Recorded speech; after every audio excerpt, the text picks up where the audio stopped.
Bonjour à toutes et à tous, bienvenue à ce nouveau Good Morning Market du vendredi 13 septembre 2019. Donc c'est bel et bien un nouveau plan de relance, un quantitative easing 2 qui s'appliquera sur l'ensemble de la zone euro à partir du 1er novembre 2019.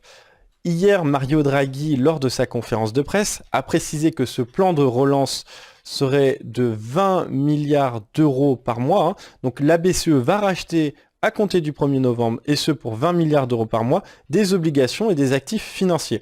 Alors, la BCE n'a pas précisé si ce plan était borné. Donc pour le moment, le plan a vocation à s'appliquer sans limite dans le temps. Donc les spécialistes tablent cependant sur une durée relative de 2 ans. Alors ces 2 années correspondent en fait à ce que la BCE retrouve son objectif d'inflation en zone euro, puisque la BCE a comme objectif de ramener l'inflation au sein de la zone euro en dessous mais proche de sa cible qui est de 2%.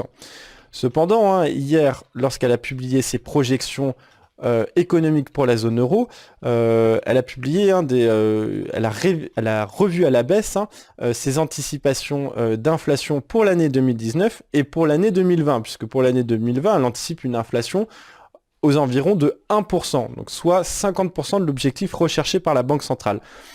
Cependant, elle devrait retrouver ce niveau proche des 2%, donc à partir de 2021. Donc c'est ce qui fait dire aux spécialistes que ce plan de relance de 20 milliards aurait vocation à s'appliquer pendant 2 ans.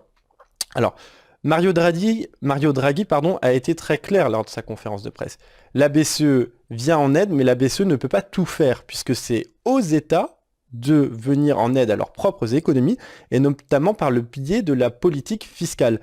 Donc il ne l'a pas cité, mais on pense forcément à l'Allemagne qui connaît un ralentissement de son secteur manufacturier, l'Allemagne qui pourrait venir en aide à son économie, puisque l'Allemagne est l'un des seuls pays de la zone euro à avoir un excédent primaire, avoir une balance commerciale dans le vert, donc ce qui lui permettrait de mettre en place de nouveaux plans d'investissement. On pense notamment aux infrastructures qui sont dans un état calamiteux en Allemagne.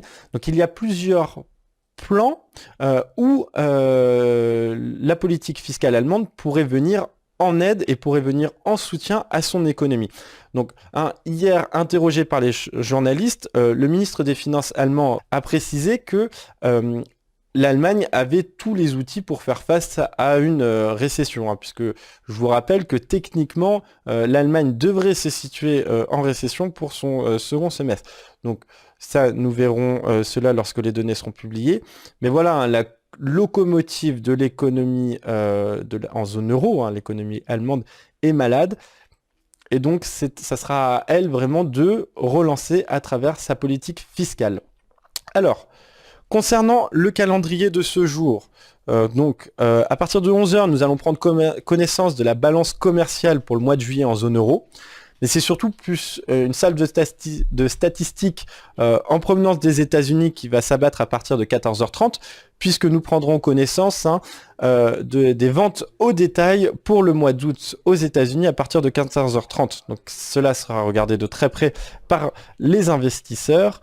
Et également l'indice de confiance du consommateur américain selon l'Université du Michigan pour le mois de septembre à partir de 16 h. Donc ça, c'est l'indice de confiance préliminaire, donc qui sera regardé de très près également par les investisseurs, parce que si une nouvelle fois, comme pour l'indice de confiance du consommateur européen du Conference Board, nous avons une confiance du consommateur américain qui se montre résiliente, dans ce cas-là, ça limiterait d'autant plus une éventuelle action de la Fed, et je pense plus particulièrement à une baisse des taux.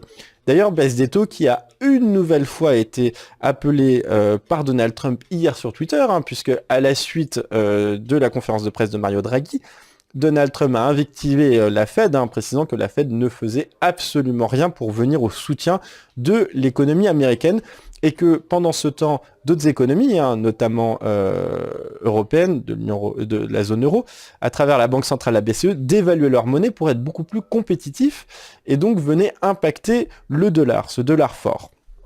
Alors, du côté américain, à ce sujet du côté des États-Unis, donc je vais tout de suite passer sur les Américains. Hier, ça a été véritable une cacophonie hier après-midi, puisque dans un premier temps, il était question que la Maison-Blanche puisse signer un accord intermédiaire avec la Chine afin de repousser l'application des prochains tarifs douaniers.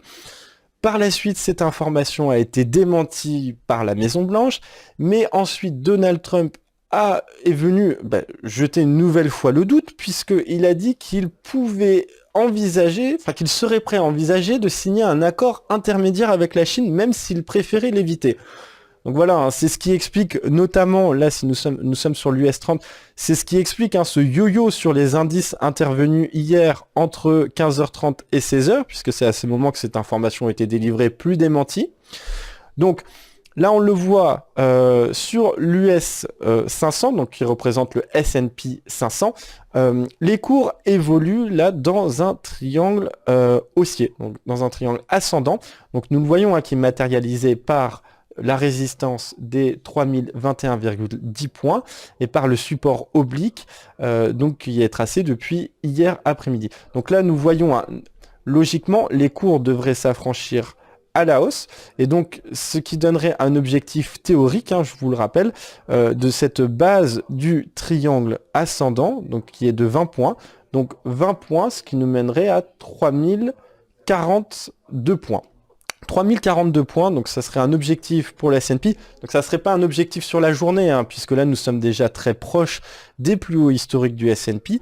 Donc il faudrait voir ça plutôt pour la semaine prochaine. Ceci étant évidemment lié à l'évolution du dossier commercial sino-américain.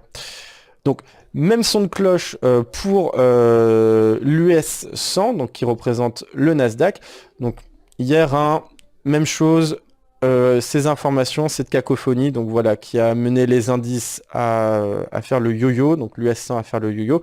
Donc là aujourd'hui, les cours évoluent proches également de leur plus haut annuel. Donc hier, on a atteint un plus haut mensuel à 1980 points. Donc on pourrait absolument retrouver ces niveaux, mais dans un premier temps, je pense que nous irons tout de même chercher le support le support oblique avant de repartir à la hausse.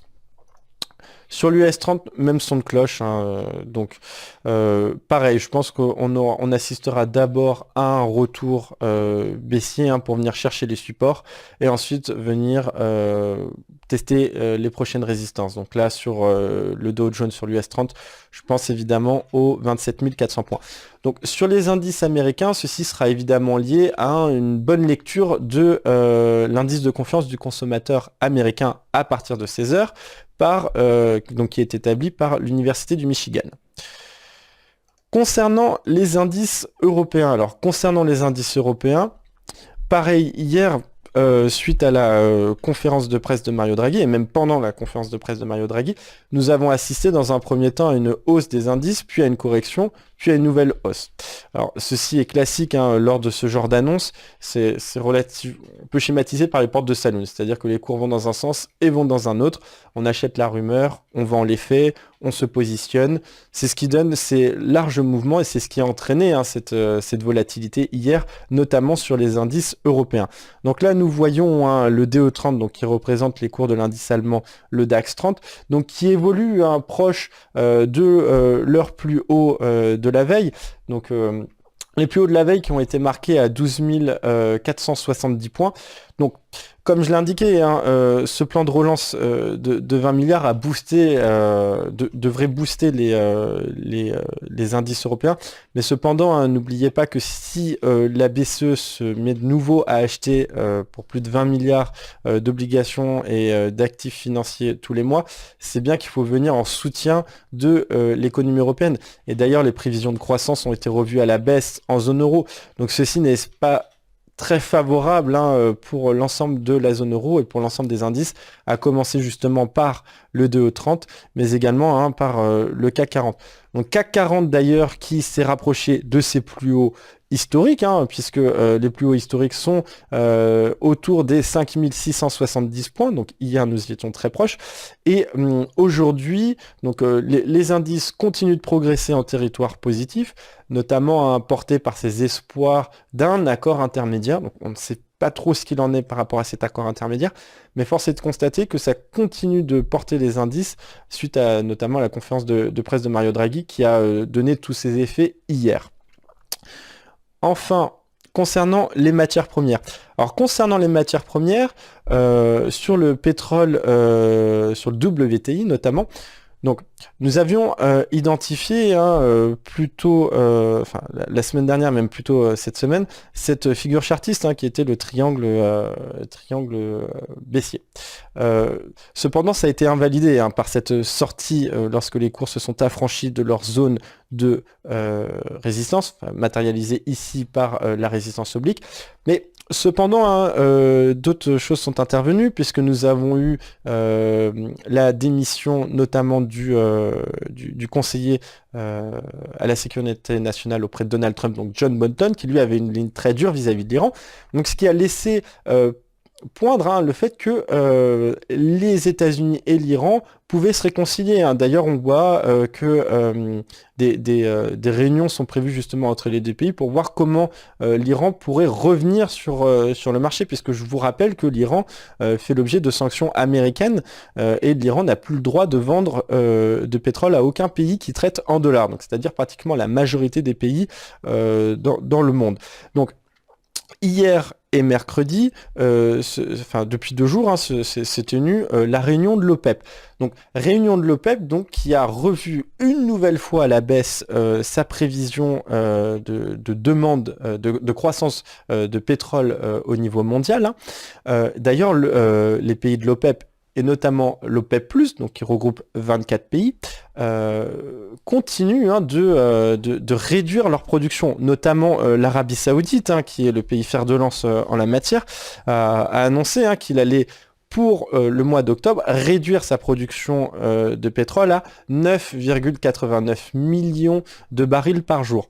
Donc, les pays de l'OPEP, OPEP+, réduisent leur production de pétrole, et cependant, nous avons les États-Unis qui continue de produire et de produire dans des quantités de plus en plus substantielles, puisque nous étions en début d'année 2019 proches des 11 millions, nous sommes actuellement proches des 13 millions de barils de pétrole par jour qui sont produits, et les spécialistes maintenant tablent sur une production pour la fin de l'année entre 13,5 millions et 14 millions de barils par jour pour les États-Unis, donc les États-Unis qui est le premier producteur mondial de pétrole, et c'est d'ailleurs ce qui continue de peser sur les cours, donc nous avons réintégré, nous sommes repassés justement sous cette résistance oblique.